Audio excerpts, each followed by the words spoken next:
Live from Las Vegas, it's Keto Cooking. Hey everybody, welcome back. I'm Tom Glover, the Keto Cook. Well, today what I'm going to do is I'm making a eggplant parmesan, but I'm doing it different. If you follow me, you watch my last video, I actually made an eggplant sauce. Okay, what I did was I roasted it, blended it up, cooked it down a little bit more, made it just like a tomato sauce rather than using tomatoes. I used eggplant, put a couple tomatoes into it, and some peppers. I'm telling you, it came out really good. Now, what I'm going to do here is I'm going to save you the anguish of watching me slice up some eggplant and stuff.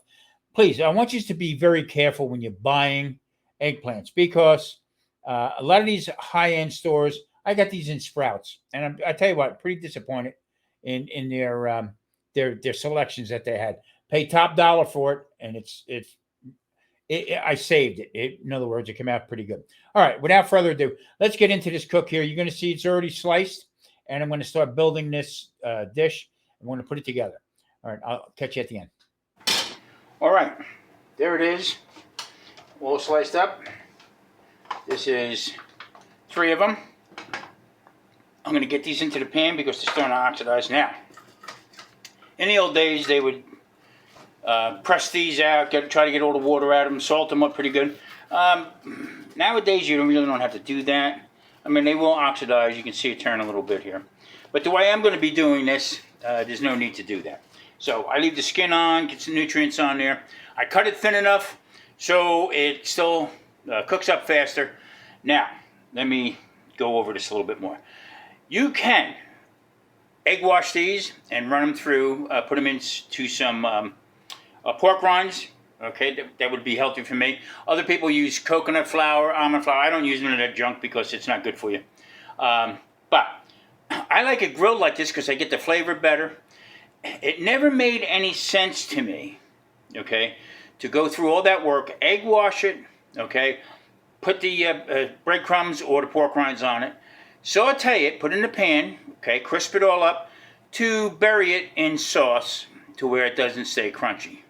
That makes sense. So this way here, this will all meld together without any kind of extra work. Let's rock and roll. Okay, we got to work quickly here because they're starting to oxidize pretty fast. So on here, we just want to cook them a little bit, put a little bit of a grill mark on them. No need, you could do this in a pan.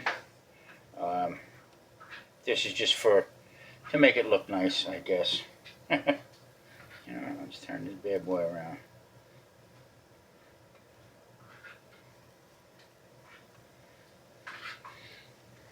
All right, these are getting the grill marks on them. I also brought out my regular frying pan that I'm going to be doing it because you know what, it is warm out, and this is really oxidizing really quick. So rather than turn it, I mean, it's not going to hurt it, but just figured to get a little bit. That's what we're looking for right there. All right. And there again, it's just for looks. It really doesn't make a difference.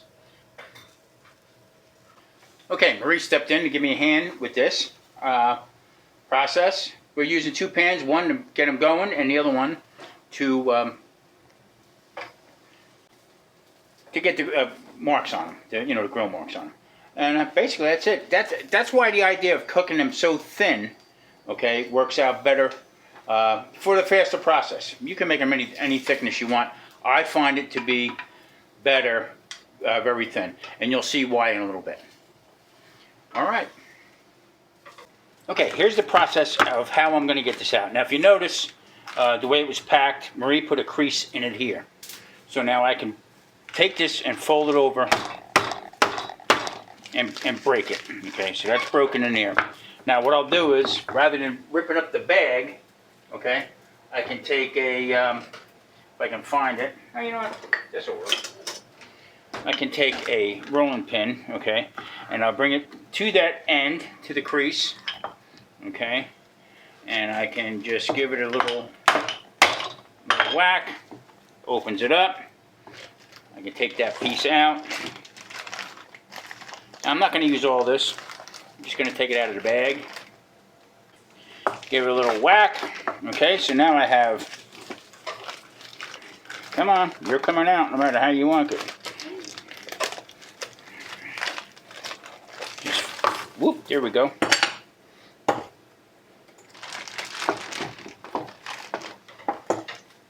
Into the pan. All right. All right. Eggplant is done. Okay. There are 3 eggplant here. Some of the ends and stuff we've been picking on. All right. So what I'm going to do is I'm going to put this together, but I'm going to use my mozzarella cheese. Okay. I got a block of solid mozzarella. This is not fresh made. So what I'm going to do is I'm going to just cut this in half because I'm not going to use all of it. Okay, so I'm just going to use that much. Give it back to Marie. Now I'm going to cut this up and I'll show you when I'm all done with it. I'm not going to bore you with me cutting cheese. Not like that. Okay, I cut up the cheese just about that thick because I'm going to layer these in on it and into my little wine glass here. I added some of the Mexican oregano. It's my go-to from now on. I have some fresh basil that we dried. Marie grew. We dried. I'm going to crush that up also into the glass. Now, normally, I would make this with fresh basil. But you know what? Fresh out. I'm going to use my friend Ginger, Enough for Nothing Homestead. Some of her wheat Italian. That's going to go in. Now, I don't know exactly what she has in here. But it's good. I like it, and I'm using it. And also some of my Tommy spice. But what I'm going to do is I'm going to open it up and just pour some in here. Not a lot. And then I'll take my Tommy tweezer and I'll just mix that up. Now I'm going to just douse this on here. Now this whole Parmesan thing that I'm making is from the sauce. Okay, this sauce right here is made from eggplant. A couple other ingredients. The aromas are like, well, you got to try it. You got to play with your food. Try different things. Don't be just stuck on tomato sauce. You can make any kind of different sauce that you want. Okay, so I'm going to put this back over here on the stove, and I'm going to get my pan ready. I'm going to slice up a little bit of mini red bell pepper, and off we go. I'm going to cut up these little pepper rings just to put in for a little bit of color and a little bit of contrast with it. Don't need a lot. I'm just going to sprinkle it around. Actually, I'm going to dice these up, make it a little bit smaller.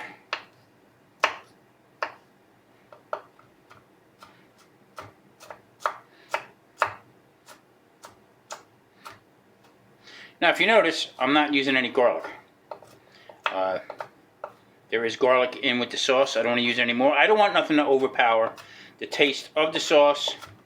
Okay, so that's the star of the show. All right.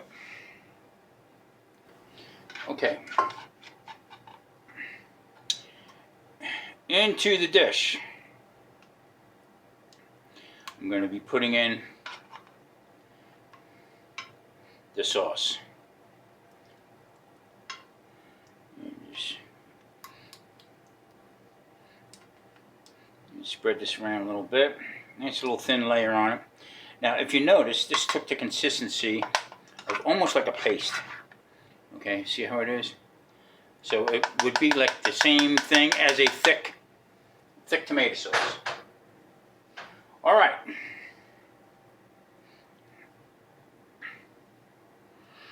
Take 1, 2, 3. I'm not gonna count. Relax. I'm gonna take a little bit of essence. Put it on there. Sprinkle on just a little bit of pepper. Now this will cook up in the oven. And then I'm going to sandwich in the mozzarella.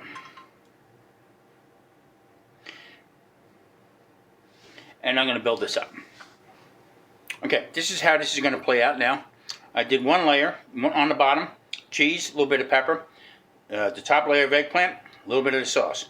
And now we're just going to build this up. So one for me, one for Marie.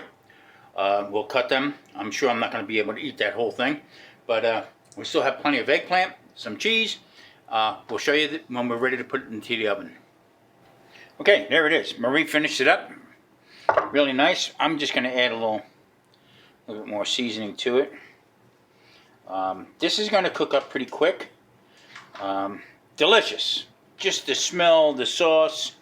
Now, this is what's left over. All right. We will bag this up, put it in the freezer. This will be used for our little snacks. We'll put these back in the pan again. We'll crisp them up. We can use these as chips and whatever. This right here was the little pieces, the smaller pieces from when I cut it up. That will go into the freezer, and this will make another sauce. So nothing goes to waste. Like I said, just a little disappointed in Sprouts with their poor quality of the vegetables. Really made me mad. Okay, so we got the oven set at 325, and as far as cook time, I'm going to wait till, because basically it's all cooked. So what I want to do is I'm going to melt the cheese up a little bit more. I'm going to get a nice little crust on top, not burnt, but a little get a crust on top, and then I can slice these up. This will be mine or Marie's, either way, and we can slice them different ways. So we'll have 3 different types of meals out of it if you really want to push it, to that closest. So I'm going to add a little bit of olive oil to it, onto the top, into the oven. We'll show you when this is all done. Drum roll, please. Wow. Okay, Pyrex is still a little bit hot. Look at that. Okay. Well, you know what? Other than not being red, it looks pretty dang good. And the tomato sauce. So, what I'm going to do is I'm going to try to slice this open here. I'm going to give it a little taste. So, I'm going to be taking, well, you know what?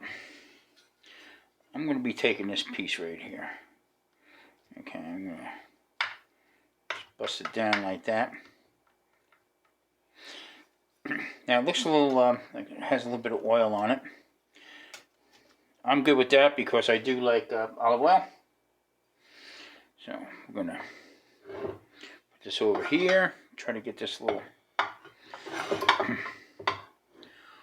working the way I want it. So, I'm going to take my knife. I'm just going to push it up in here, and this is going to go onto the plate. There's one. You know what? I'm going to just start out with the one. No, I'm not.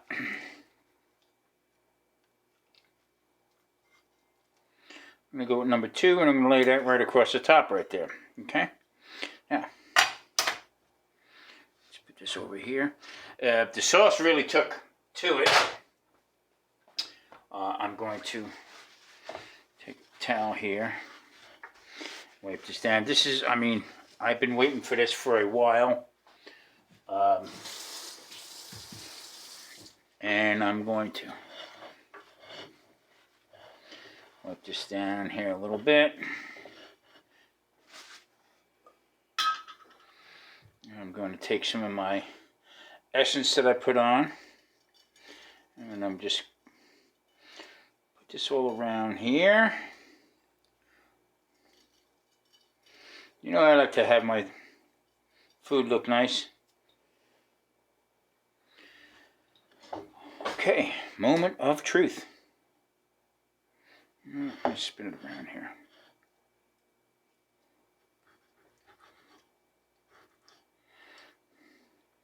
Now you can see right in here the cheese has melted up pretty good. Okay. Oh. Oh. Okay, being a one-man band here, trying to get your camera angles right and everything. This is phenomenal. Now, it is its own eggplant sauce that I made. Yeah, I mean, I would do this again. I would substitute a tomato in a heartbeat. This gives me a little bit of rain now to try other things with some squash. Now it does have a little bit of a different texture than tomato sauce, but it's like almost like a heavier concentrate. Stay safe. Talk to you next time. Adios.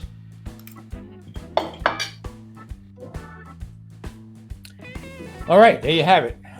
This really was good. It came out really, really well. Will I do it again? Absolutely. The best part of it was making the sauce, and the flavor was like unbelievable.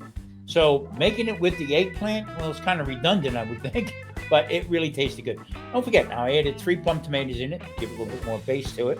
Also some pepper sauce that I added, but I also added a ton of garlic, and I like crushing in that oregano, Mexican oregano. I've been really working on that really well. It is delicious. You got to try it. All right, with that said, Play With Your Food 101. You can make just about anything you want. It doesn't have to be the same stuff over and over again. Hey, listen, thanks for watching. I'm Tom Garvey, the Keto Cook. Stay safe, stay cool, and I'll catch you next time. I'm Tom Garvey, the Keto Cook. Thanks, everybody.